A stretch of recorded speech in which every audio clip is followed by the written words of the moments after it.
बिस्मिल्लाहिर्रहमानिर्रहीम नहमदुहु व नुसल्ली अला रसूलिहिल करीम। ইসরায়েল সম্প্রতি ইরানের ওপর একটি দুঃসাহসী এবং উস্কানিমূলক হামলা চালিয়েছে। এই হামলাটি সবার চোখের সামনেই করা হয়েছে।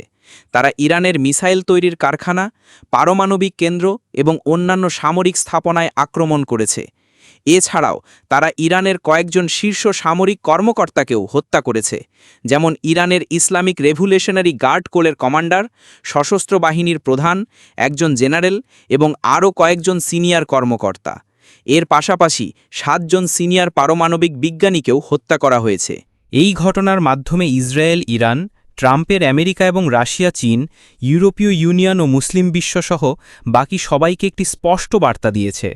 বার্তাটি হল, ইসরায়েল কোনো আইন মানে না, এমনকি জাতিসংঘের আইনও না। ইসরায়েল শুধু নিজের নিয়মেই চলে। এর মানে হল, বিশ্বকে এখন বুঝতে হবে যে প্যাচ জুডাইকা বা ইহুদি শাসনের যুগ শুরু হয়েছে। এর ফলে ইসরায়েল এখন এমন একটি দেশের মতো আচরণ করবে, বিশ্বের শাসক হিসেবে আমেরিকাকে সরিয়ে তার জায়গা নিজে, ঠিক যেমনভাবে আমেরিকা একসময় ব্রিটেনকে সরিয়ে বিশ্বের শাসক হয়েছিল।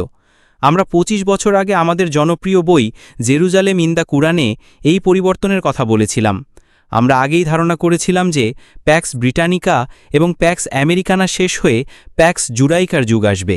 ইরান ও ইসরায়েলের শহরগুলোতে মিসাইল ছুড়ে এর জবাব দিয়েছে, কিন্তু পারমাণবিক শক্তিধর পাকিস্তান এই বিষয়ে প্রকাশ্যে চুপ থেকেছে।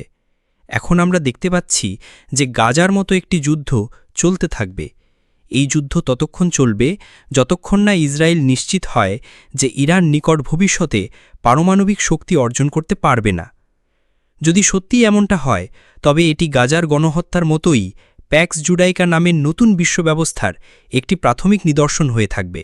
সামরিক বিশেষজ্ঞদের এখন একটি বিষয় খতিয়ে দেখা উচিত। সম্প্রতি কাশ্মীরে একটি সন্ত্রাসী হামলা হয়েছিল, যার প্রতিক্রিয়ায় ভারত পাকিস্তানের ওপর একটি অন্যায্য সামরিক আক্রমণ চালায়।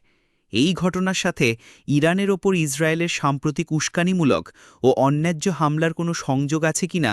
এটা কি সম্ভব যে ভারত ও পাকিস্তানের মধ্যে যুদ্ধ লাগানোর উদ্দেশ্য ছিল পাকিস্তানের সামরিক শক্তি পরীক্ষা করা, বা যাতে তারা ইসরায়েলের আক্রমণ থেকে ইরানকে সাহায্য করতে না পারে সেজন্য তাদের সমরাস্ত্র কমানো?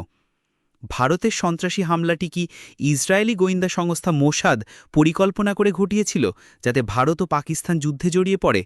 যদি তাই হয়, তবে এটি আরও একটি প্রমাণ দেবে যে প্যাক্স জুডাইকার নতুন বিশ্ব ব্যবস্থায় মোদির হিন্দুত্ববাদী ভারত ইহুদি রাষ্ট্র ইসরায়েলের কৌশলগত মিত্র হিসাবে কাজ করবে। এটা এখন পরিষ্কার যে ইসরায়েলি যুদ্ধ বিমানগুলো সিরিয়া এবং ইরাকের আকাশসীমা ব্যবহার করেই ইরানের সফল হামলা চালিয়েছে। যদি সিরিয়া এবং ইরাককে আগে থেকে প্রস্তুত না করা হতো, তবে এটা সম্ভব ছিল না। এখন বিশ্ব আরও ভালোভাবে বুঝতে পারছে কেন ইসরায়েল একটি ভুয়া জিহাদ ব্যবহার করে আসাদ সরকারকে ক্ষমতা থেকে সরিয়েছিল। এর উদ্দেশ্য ছিল সিরিয়ার আকাশ প্রতিরক্ষা ব্যবস্থা ধ্বংস করা এবং ইরানের উপর হামলা চালানোর জন্য ইসরায়েলি বিমানবাহিনীর জন্য পথ পরিষ্কার করা। ইসলামিক স্ক্যাটোলজি অনুযায়ী প্যাক্স ব্রিটানিকা এবং প্যাক্স আমেরিকানা উভয়ই তৈরি করা হয়েছিল প্যাক্স জুডাইকার পথ পরিষ্কার করার জন্য। তাই এখন বিশ্ব এমন একটি ভবিষ্যৎ দেখতে চলেছে যেখানে জেরুজালেম বিশ্বকে নেতৃত্ব দেবে, আর ওয়াশিংটন, লন্ডন এবং ইউরোপীয় ইউনিয়ন শুধু জেরুজালেমের নির্দেশই মেনে চলবে। এখন অনেকগুলো জরুরি প্রশ্ন সামনে এসেছে, যেগুলোর উত্তর দেওয়া প্রয়োজন। প্যাক্স জুডাইকার যুগে জাতিসংঘ কি টিকে থাকতে পারবে? আমেরিকার ডলার এবং IMFের ভবিষ্যৎ কি? প্যাক্স জুডাইকার এই উত্থান ইরানের জন্য দীর্ঘমেয়াদে কি প্রভাব ফেলবে? আমরা এখানে শুধু শেষ প্রশ্নটির একটি সংক্ষিপ্ত উত্তর দেওয়ার চেষ্টা করব। এটা অস্বীকার করার কোনো উপায় নেই যে পারমাণবিক শক্তি শত্রুর আক্রমণ থেকে রক্ষা করার জন্য একটি কার্যকর প্রতিরোধক হিসাবে কাজ করে। যদি ইরানের কাছে পারমাণবিক অস্ত্র থাকত, তাহলে যুদ্ধবাজ ইসরায়েল এভাবে আক্রমণ করার সাহস পেত না। রাশিয়ার কাছে পারমাণবিক শক্তি আছে বলেই আমেরিকা ভেনেজুয়েলায় হস্তক্ষেপ করতে সাহস পায়নি, না হলে অনেক আগেই সেখানে সরকার পরিবর্তন হয়ে যেত। ইরানের ধর্মীয় নেতারা সবসময় বলে এসেছেন যে পারমাণবিক অস্ত্র তৈরি করা এবং ব্যবহার করা ইসলামে হারাম বা নিষিদ্ধ। এই মতের পক্ষে অনেক নৈতিক যুক্তিও আছে, কিন্তু পবিত্র কোরআনে বলা হয়েছে শত্রুকে ভয় দেখানোর মতো শক্তি অর্জন করতে হবে। সূরা আনফাল আয়াত 60। ধর্মীয় নেতাদের বিরোধিতা সত্ত্বেও ইরানে শেষ পর্যন্ত এই মতটি জয়ী হবে বলে মনে হয়।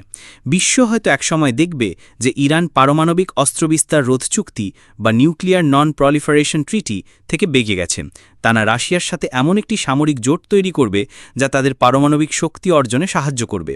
এর আগেও অনেক দেশ নিজেদের অস্তিত্ব রক্ষার জন্য এই পথ বেছে নিয়েছে।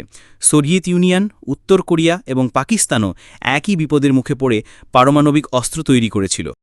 রাশিয়া গাজায় ইসরায়েলের গণহত্যার নিন্দা করেছিল, এখন ইরানের উপর হামলারও নিন্দা করেছে। এ থেকে বোঝা যায় যে রাশিয়া প্যাক্স জুডাইকা মেনে নেবে না। তাহলে রাশিয়ার সাহায্যে ইরান কেন পারমাণবিক শক্তিধর হতে পারবে না? রাশিয়া ও ইরান এখন একে অপরের কৌশলগত মিত্র। যেহেতু ওয়াশিংটন এবং ইউরোপীয় ইউনিয়ন ইউক্রেনে রাশিয়াকে হারাতে পারেনি, তাই ইসরায়েলের জন্য একমাত্র পথ খোলা থাকবে স্যামসন অপশন।